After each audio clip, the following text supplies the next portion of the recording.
Mani sauc Arnis Balčus, es esmu fotogrāfs, žurnāla Fotokvartāls redaktors un arī festivāla Rīgas fotomēnesis līdzorganizators.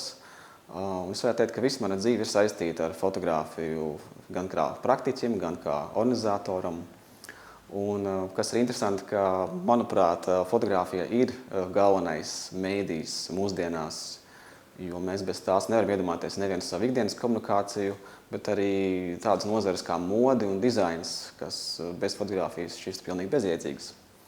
Un kas ir, protams, interesanti, ka mēs it kā varam darboties vienā nozarē, kas varbūt pirmā brīdī liekas kaut kas šaurs, bet patiesībā dēļ tā, ka arī fotogrāfija ir tik dažāda un daudzveidīga, mēs arī iegūstam kompetenci par dažādām citām dzīves jomām.